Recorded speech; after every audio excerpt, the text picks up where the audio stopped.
Grandpa? This dude is fucked up.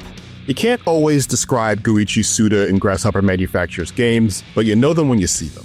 Examples like Let It Die and Lollipop Chainsaw might not resemble each other on paper, but spend any length of time with them, and their specific high-energy, off-the-wall style, brash tone, and a script that's just wall-to-wall one-liners, and you'll see that they could only have really come from one place. Just a few minutes in with their latest slasher, Romeo Is a Dead Man, and yeah, the boys are definitely back in town. But after playing the first two chapters, the latest mad science experiment of an action game helmed by Suda51 takes some big steps forward in art design and presentation that really raises the "wow, I didn't see that coming" bar. Even the action, though not revolutionary, feels like a real commitment has been made to evolve the studio's image from crazy fun games to watch clips from, to crazy fun games to spend countless hours with. My name is Dead Man. I'm off.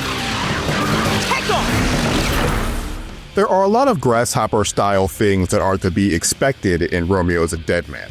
Relentless, absurdist humor, gore galore, killing the past, etc. But the signature erratic tone set as far back as Killer 7 feels turned up to 11 here, like in the breakneck pace at which exposition gets sort of vomited at you. Scenes that change from focused narration to chaotic combat and more is pretty intense. It's not necessarily hard to follow, but more than once in my 2 or so hours with the game that I have to take a minute or two to simply digest what the hell was going on. Dead. You play as the titular Romeo, who does have himself a Juliet, but the only way this game showed any resemblance to your favorite play from high school is that both of them die.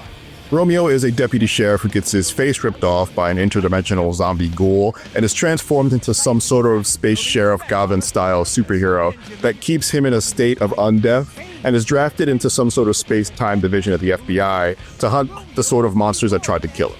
Juliet, who arrived in Romeo's little Appalachian town through mysterious circumstances, is actually some kind of extra-dimensional being who seems to keep popping up in other people's dimensions and mucking up the place, and is one of Romeo's first targets. That's the simple version, completely glossing over things like the fact that the guy who saved Romeo is allegedly his time-traveling grandfather, who is also killed by face-eaters but now just lives in a patch on Romeo's jacket, for starters. Romeo Is a Dead Man's story might be among the most ridiculous and far-flung of Suda & Co.'s gamography, but it holds tightly to the fourth-wall-breaking sense of humor and over-the-top characters that define the studio.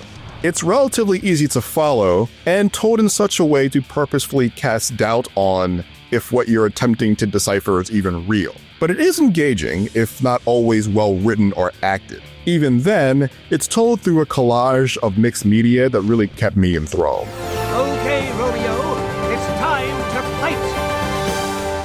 The opening sequence is a flyover of a tilt-shifted, handmade diorama.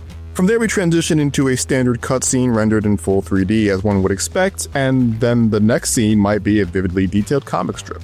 Inside levels, small televisions appear with pixelated animations on them that serve as portals transporting you to spaces that look more like the Street Fighter training room with a stock jungle image in the background. When teleporting to your FBI HQ, a ship called The Last Knight, you navigate it like a top-down 32-bit Sega Genesis-style RPG. When you die, the game over screen is an FMV of a human-like prosthetic face getting melted off. It's all jarring and frankly pretty awesome. Grasshopper games have a bit of a reputation for having stories and presentation given texture through tons of references to pop culture, classic literature, and raucous music, but not having the same sort of depth when it comes time to beat ass. The misunderstood killer is dead excluded. Romeo Is a Dead Man isn't Devil May Cry, but it has a lot of layered systems that create a combat experience that I really came to like quite a bit. You have basic light and heavy attacks with their own attack strings that can be stopped early but not cancelled out of with a dodge or something like that, so every swing is a commitment. When surrounded by enemies, even the simple cannon fodder basic zombies, it can be tough to make it out unscathed since these attacks don't stun enemies very reliably, meaning they're often free to slap you as you slap them. I spent a lot of time trying to stay on the outside of mobs, picking away at the edges with melee attacks or shots with guns at range, and avoiding getting overwhelmed until I built up enough of my blood meter through my attacks to use a special Bloody Summer attack for big damage.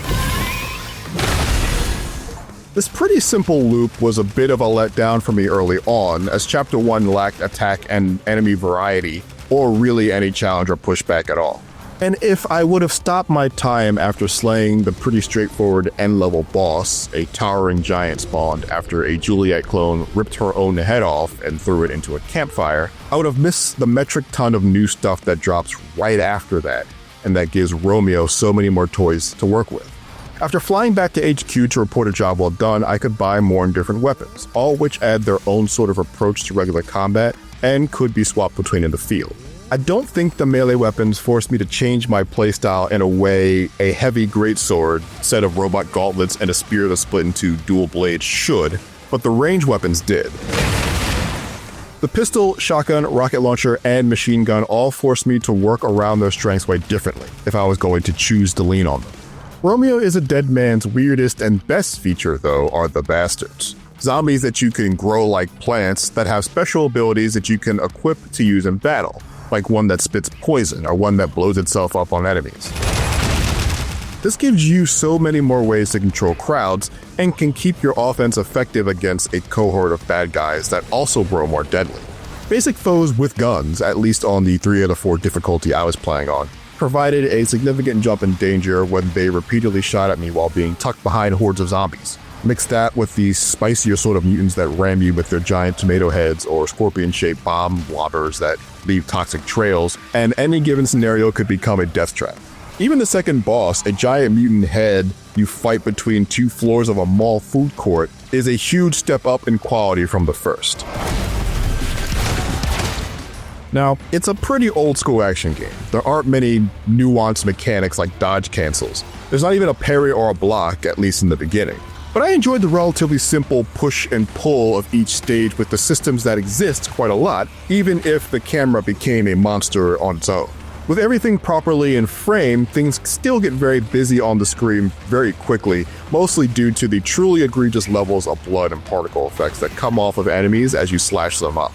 Mix that with text bubbles that pop up from characters trying to give you some unvoiced dialogue, usually right in the middle of a fight, and it can be hard to focus on the task at hand. Sometimes, despite itself, Romeo Is a Dead Man is shaping up to be a frantic action romp worthy of the Grasshopper manufacturer pedigree.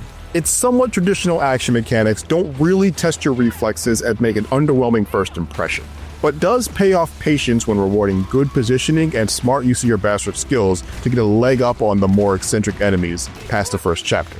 It's crazy throughout, using strong humor and marvelous art direction at a breakneck speed to make its truly bonkers space-traveling love story one worth patiently waiting until next year for. For more previews of the biggest upcoming games, don't miss our recent hands-on looks at Nioh 3 and Outward 2. And for everything else in the world of video games, stick with IGN.